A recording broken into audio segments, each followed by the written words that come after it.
Assalamualaikum warahmatullahi wabarakatuh. Salam sejahtera dan salam Pancasila untuk Anda semua. Apa kabar Anda semua? Saya berharap kita dalam keadaan sehat dan baik ya, sehingga bisa melakukan proses pembelajaran dengan lancar. Nah, para peserta pembelajar, kembali berjumpa dengan saya Saifrin Zuhri di dalam pembelajaran pendidikan Pancasila. Nah, para peserta pembelajar, pertemuan kita kali ini akan bahas satu topik yang berjudul Pancasila dan Etika Publik. Nah, para peserta pembelajar, setelah kita melewati berbagai pertemuan sebelumnya, sampai pada sebuah kesepakatan dan kesimpulan bahwa baik secara historis, secara politis, secara yuridis ya, secara politis kita sepakat bahwa Pancasila merupakan dasar negara, ideologi, falsafah, pandangan hidup, jati diri, perjanjian luhur bangsa Indonesia. Dari berbagai aspek tersebut telah membuktikan Pancasila lah pilihan terbaik sejauh ini, dan kita tentu saja harus mempertahankan. Nah, para peserta pembelajar, tetapi harus diakui bahwa di dalam kehidupan bersama ya, dalam konteks kehidupan berbangsa dan bernegara, tentu ada dinamika ya, ada perkembangan ya, ada fluktuasi dan lain sebagainya. Nah, apalagi di era globalisasi sekarang ini, di mana dunia saling terikat, saling tergantung, saling berhubungan, dan termasuk saling mempengaruhi. Sehingga kita sebagai bangsa tentu saja menghadapi berbagai tantangan di situ.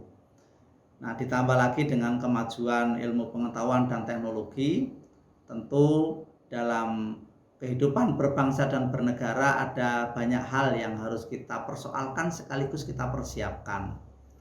Nah, para peserta pembelajar, berbicara soal etika publik tentu tidak bisa dilepaskan dari dinamika tersebut. Sebagaimana lazimnya dalam hidup bersama, antar individu di dalam kehidupan masyarakat, dalam kehidupan berbangsa tentu ada tata nilai yang harus disepakati. Ada aturan-aturan tentang baik buruk, benar salah, sopan santun ya, indah tidak indah ya, yang harus disepakati bersama supaya terjadi proses-proses kehidupan yang harmoni, kohesif ya, tentram, tertib dan lain sebagainya. Dan itu tentu diinginkan semua orang. Maka di dalam kehidupan bersama, dalam konteks kehidupan bernegara pasti ada yang namanya etika ya. Ada sebuah tata nilai, norma-norma, aturan-aturan tentang baik buruk yang mengatur perilaku semua anggota masyarakat yang hidup di dalamnya. Nah, tetapi tadi para peserta pembelajar, ada beberapa persoalan yang saya ajukan atau kita bahas bersama. Pertama adalah bagaimana Pancasila menghadapi menguatnya berbagai tuntutan beberapa kelompok anak bangsa ini yang mengusulkan sumber rujukan norma tertentu, katakanlah pemahaman agama tertentu sebagai sumber etika publik ya, sehingga menilai sebuah kebijakan, sebuah perilaku ya, termasuk bagaimana menata kelola kehidupan berbangsa itu tidak melulu dari Pancasila, tetapi ukuran baik dan buruknya itu disandarkan pada keyakinannya. Nah, bagaimana akhir-akhir ini ada beberapa kelompok nih yang muncul ya. Saya ambil contoh, katakanlah ada yang mengusulkan tentang syariat Islam, di mana di situ ada ajaran-ajaran tentu saja. Sebuah perilaku dikatakan baik buruk itu kan otomatis kalau syariah ya otomatis berdasarkan syariah gitu. Nah, padahal di sini ada Pancasila. Ini persoalan sebetulnya. Begitu juga dalam struktur ketatanegaraan, kita sepakat sebagai negara republik ada sistem yang bernama demokrasi, tiba-tiba ada yang mengusulkan khilafah nih, di mana sebuah sistem kekuasaan tidak selalu berdasarkan pada mekanisme demokrasi modern ya, tapi berdasarkan ajaran-ajaran lagi. Nah, ini bagaimana? Itu pertanyaan pertama. Kedua, kita tahu bahwa etika publik Pancasila itu harus mampu menjawab tantangan perubahan zaman ya, terutama diakibatkan oleh semakin masifnya globalisasi ya. Apalagi kita sudah tahu bahwa Indonesia adalah negara yang sangat terbuka, baik secara geografis karena terletak di persilangan antar benua, antar samudra. Cara pandang kita, ideologi kita juga termasuk jenis ideologi yang terbuka ya, sehingga bukan tertutup ya, sehingga memungkinkan adanya pengaruh-pengaruh dari luar ya.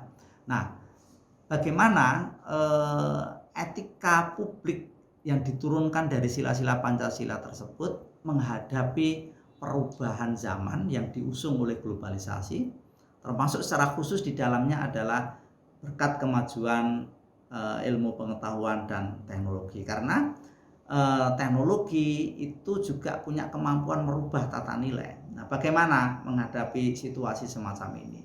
Nah, para peserta pembelajar, mari kita diskusikan bersama persoalan ini sehingga Pancasila itu tidak membeku menjadi doktrin yang begitu-begitu saja kemudian dihafal, tetapi supaya Pancasila tetap eksis, tetap terawat, ya otomatis elan vitalnya harus dibuktikan dengan mampu menjawab persoalan. Nah, itulah para peserta pembelajar. Saya mohon Anda untuk terlibat nanti dalam proses dialog, tanya jawab di pembelajaran kelas nanti. Nah, para peserta pembelajar, untuk sebagai pemicu awal persoalan tentang etika publik Pancasila ini, mari kita bahas satu persatu atau tahap demi tahap. Slide sudah saya berikan dan sudah saya share di kelas Anda. Saya berharap Anda sudah menelaah terlebih dahulu. Tetapi sebagai pemicu dialog hari ini, saya akan menjelaskan secara sekilas saja. Tentu saja yang harus kita pahami adalah pengertian tentang etika. Apa sih yang disebut dengan etika ya? Nah, di slide tersebut sudah saya jelaskan ya. Etika sebetulnya mengandung dua makna secara garis besar. Satu, etika itu etik ya. Etik itu etos ya, yang artinya adalah watak kesusilaan atau adat. Nah, karena ini menyangkut tentang watak kesusilaan, maka dia mengatur tentang perilaku. Jadi etika itu dalam pengertian yang pertama adalah sebuah pedoman tentang perilaku supaya orang itu berada dalam koridor kebaikan. Nah, makanya kalau ada perilaku yang keluar dari adat istiadat, dari keumuman, maka dianggap tidak etis ya, atau tidak bermoral. Makanya etika itu memiliki pengertian sebagai sebuah aturan tata nilai supaya orang baik. Nah, seperti itu. Pengertian yang kedua, etika itu dalam pengertian sebagai ilmu pengetahuan. Maka ini adalah pengetahuan tentang perilaku baik dan buruk. Nah, di sini otomatis etika merupakan bagian dari cabang filsafat. Di filsafat itu ada 3 cabang, yaitu ontologi, epistemologi, dan aksiologi. Nah, etika itu adalah bagian dari unsur aksiologi, yaitu ilmu yang membahas tentang perilaku baik buruk. Jadi ilmunya bukan perilaku itu sendiri. Kalau yang pertama tadi kan perilakunya. Jadi yang kedua adalah ilmu yang membahas tentang perilaku baik buruk. Nah, itulah pengertian secara umum dari etika. Saya berharap peserta pembelajar menelaah secara mandiri ya, karena waktunya terbatas. Yang intinya adalah etika itu ilmu atau kajian yang membahas tentang perilaku baik buruk supaya orang itu berada di dalam koridor kebaikan itu. Nah, seperti itulah. Nah, kedua ada diksi atau ada istilah tentang publik. Tadi kan judulnya etika publik. Apa sih yang dimaksud dengan publik? Nah, publik ini memang secara istilah berasal dari serapan bahasa Inggris public ya, populicus ya, berasal dari populus yang berarti orang atau people. Nah, karena ini bersifat jamak publik, maka adalah orang-orang atau umum ya. Nah, dengan demikian publik secara sederhana bisa artikan adalah sekumpulan orang banyak ya.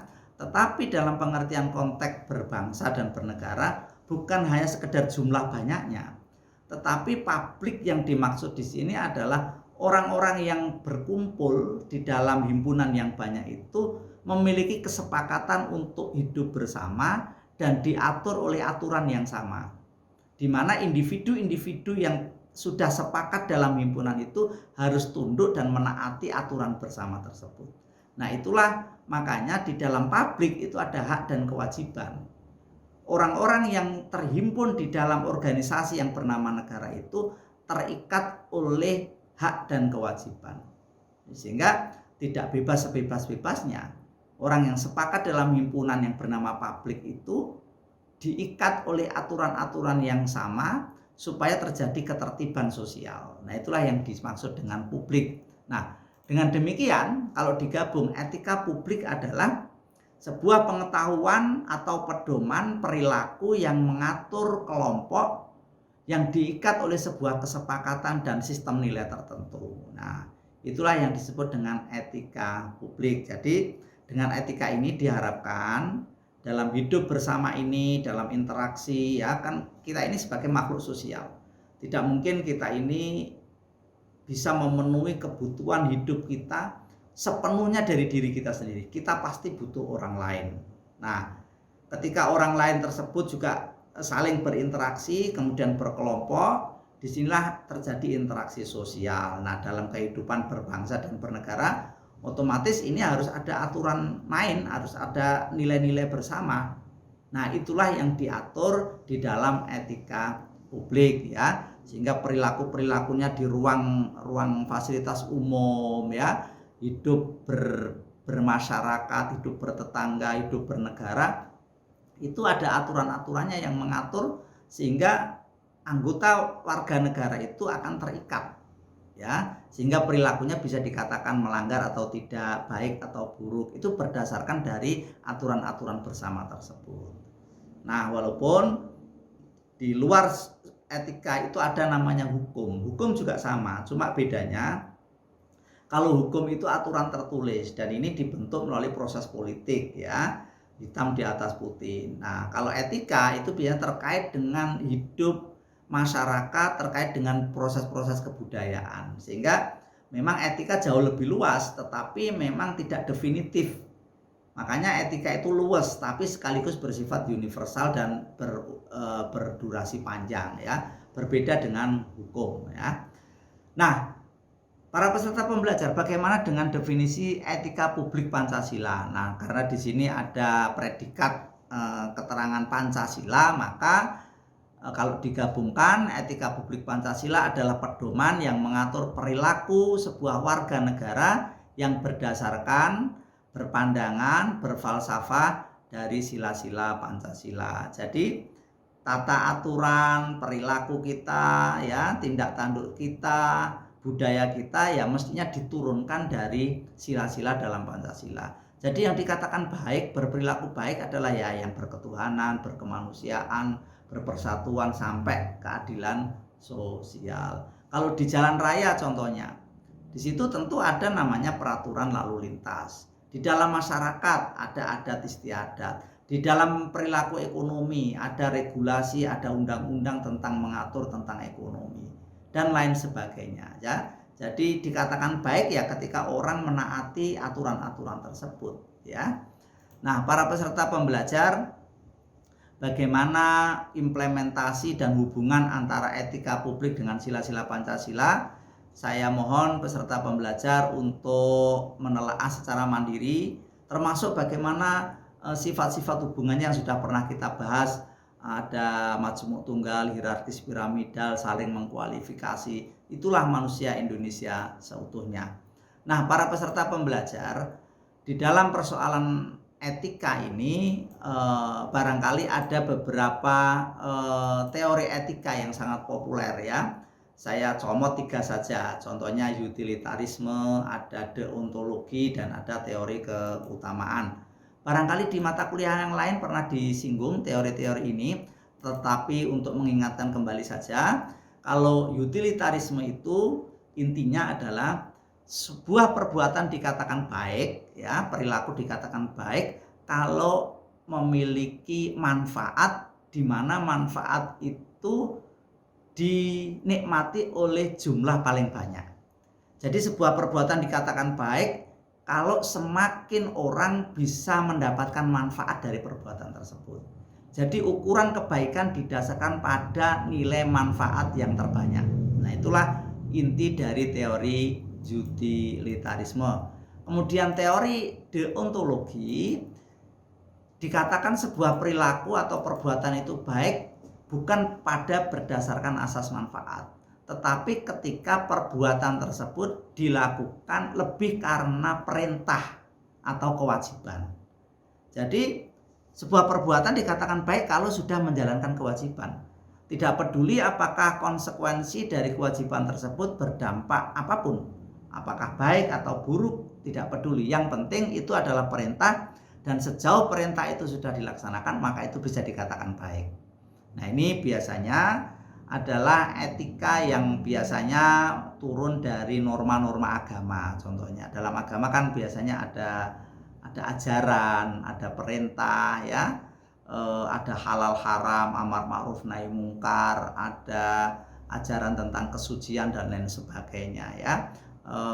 Ini semua menjadi parameter. Kalau itu sudah dilaksanakan maka dikatakan tindakan baik, ya. Itulah deontologi. Nah, ketiga adalah teori keutamaan. Nah, sebuah perbuatan dikatakan baik itu didasarkan lebih pada disposisi watak yang telah diperoleh seseorang dan memungkinkan dia untuk bertingkah laku baik secara moral. Jadi, teori keutamaan ini memang sebuah teori etika yang berdimensi dua. Pertama, menandaskan pada watak, ya. Kalau watak berarti sebetulnya bersifat individual dan bersifat nurani. Jadi orang itu pada hakikatnya kan memiliki nurani kebaikan. Kalau Anda berbuat tertentu kebaikan, contohnya membuang sampah pada tempatnya, itu terlepas apakah itu diperintah atau tidak, apakah mendapatkan manfaat atau tidak dari membuang sampah pada tempatnya, itu tidak penting. Jadi orang melakukan itu lebih karena ya memang begitulah seharusnya. Jadi memang itu watak yang baik. Itulah makanya disebut dengan keutamaan. Dimensi yang kedua adalah orang bisa membentuk sebuah perilaku baik semacam ini kalau ada milieu, ya. Ada sebuah situasi yang memang tercipta baik. Disinilah mau tidak mau orang akan terdorong berbuat baik. Sehingga kalau Anda membuang sampah tidak pada tempatnya, maka akan menyalahi etika bersama yang sudah tercipta di lingkungan tersebut. Nah, ini biasanya kalau dalam sejarah tercipta dalam sebuah masyarakat yang disebut dengan polis. Itu terjadi pada kota-kota Yunani kuno di awal pembentukan demokrasi, ya. Ketika aturan-aturan bersama itu dicapai melalui proses kesepakatan dan kemudian terciptalah perilaku-perilaku keutamaan. Nah, itulah yang disebut dengan teori keutamaan. Nah, dari teori-teori besar di etika semacam itu, tentu ini implementasinya bagaimana dalam etika Pancasila. Tentu ini terkait, ya. Bukankah sila-sila dalam Pancasila itu juga mengandung unsur manfaat? Bahkan di dalam sila ke-5 itu ada namanya keadilan sosial. Keadilan sosial itu orientasinya pasti bagaimana terciptanya keadilan bukan hanya untuk satu orang atau kelompok, tetapi bisa berdimensi semuanya, ya. Jadi pertimbangan jumlah masyarakat warga negara yang paling banyak itulah yang menjadi orientasi di dalam penciptaan keadilan. Maka di sini mengandung unsur teori utilitas. Begitu juga deontologi juga ada. Bukankah kita berbuat baik, masing-masing pemeluk agama pasti meyakini bahwa sumber nilai dari agama yang diyakini mengandung unsur perintah-perintah ajaran. Begitu Anda menaati, itu adalah bagian dari kebaikan keyakinan Anda. Jadi di situ ada unsur kebajikan di situ. Demikian halnya bukan hanya sila pertama, ketuhanan juga begitu. Perintah bahwa orang harus menaati, harus menghormati nilai-nilai kemanusiaan. Nah, yang terakhir adalah teori keutamaan. Tentu juga akan terimplementasi di dalam sila-sila Pancasila. Bahwa sila pertama sampai sila kelima merupakan sebuah watak-watak luhur, watak-watak utama yang harus diciptakan dalam milieu yang bernama Indonesia.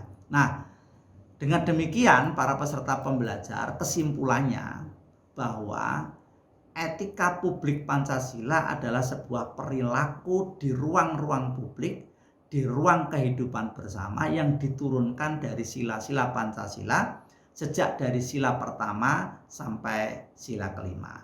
Dengan demikian, dengan kita melaksanakan berperilaku di dalam kehidupan bernegara, bermasyarakat, berdasarkan sila-sila Pancasila, itulah kemudian kita menjadi manusia Indonesia seutuhnya. Tentu ini adalah menjadi orang yang baik. Orang berpancasila adalah orang yang benar, orang yang baik untuk konteks Indonesia, yaitu yang berketuhanan, berkemanusiaan, berpersatuan, musyawarah, mufakat, kemudian berkeadilan sosial. Nah, para peserta pembelajar, ada satu diskusi yang saya sodorkan kepada Anda. Jika kita secara konsep dan teori di dalam etika publik kita adalah orang Indonesia yang baik, maka secara stereotip memang sudah lama kita dengar. Contohnya, orang Indonesia itu adalah orang yang santun, orang yang ramah, orang yang murah senyum, gotong royong, dan lain sebagainya. Stereotip itu atau predikat itu, citra-citra itu sudah lama kita dengar. Dan mungkin di dalam kehidupan nyata, di dalam kehidupan bermasyarakat kita memang lekat dengan nilai-nilai tersebut, ya, nilai-nilai gotong royong, tepo seliro, toleransi, walaupun mungkin akhir-akhir ini ada beberapa kasus tertentu yang bertolak belakang dengan stereotip tersebut. Nah, para peserta pembelajar, saya sodorkan dengan sebuah diskusi yang berasal dari sebuah hasil survei dari Microsoft, ya, yang membuat indeks keberadaban bangsa-bangsa di dunia internet. Nah, Microsoft baru-baru ini merilis sebuah indeks keberadaban digital atau Digital Civility Index yang menunjukkan tingkat keberadaban pengguna internet atau netizen sepanjang tahun 2020. Nah, hasilnya untuk konteks negara kita sangat memprihatinkan, ya, karena menunjukkan bahwa tingkat keberadaban netizen Indonesia sangat rendah. Para peserta pembelajar bisa melihat data tersebut dari hasil survei Microsoft, bahwa survei tersebut menyatakan bahwa netizen Indonesia adalah paling buruk tingkat kesopanannya. Di situ Anda bisa melihat bahwa skornya paling tinggi itu artinya paling tidak sopan. Nah, ini tentu adalah fakta yang mengejutkan, memprihatinkan di balik stereotip bahwa kita adalah bangsa yang santun. Nah, Anda mungkin bisa marah, bisa jengkel, sekaligus juga prihatin, atau ada yang kecewa, mencurigai dan meragukan hasil survei tersebut sehingga memunculkan protes terhadap Microsoft itu sendiri. Dan baru-baru ini netizen Indonesia menyerbu webnya Microsoft. Tetapi kalau kita mengkritisi dan introspeksi, mari kita jadikan ini bahan diskusi. Demikian halnya di hasil Anda bisa lihat di layar monitor Anda tentang faktor penghitungan bagaimana skor Digital Civility Index Indonesia tentang konten bermedia sosial. Di situ juga sangat memprihatinkan bahwa perilaku bermedia sosial netizen Indonesia rata-rata berisi tentang hoax itu 46%. Padahal hoax itu kan informasi bohong, ya. Bohong itu kan secara etik tidak baik, ya. Karena Pancasila atau ajaran apapun juga menyuruh orang untuk tidak berbohong, ya, untuk jujur gitu. Nah, tiba-tiba ini hoax 46%. Kemudian penipuan bahkan lebih tinggi, yaitu 47%.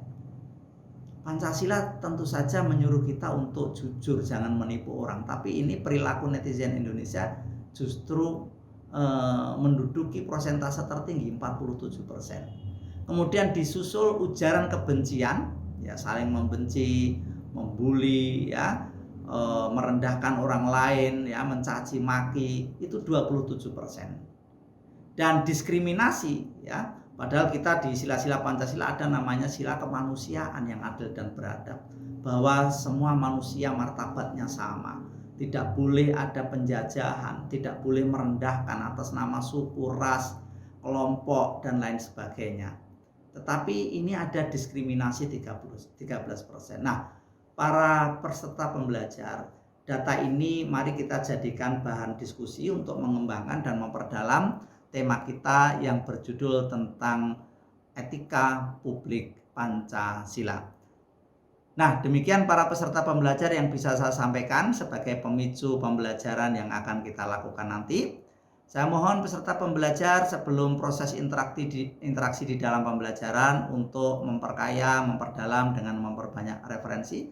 Bacalah berbagai sumber belajar yang Anda miliki dan Anda akses. Dan mari kita asah kepekaan dengan peduli terhadap lingkungan masyarakat kita. Demikian, kurang lebihnya mohon maaf, semoga bermanfaat. Sampai jumpa di forum pembelajaran interaktif. Saya Saifuddin Juri, sampai di sini dan sampai jumpa pada pertemuan yang akan datang.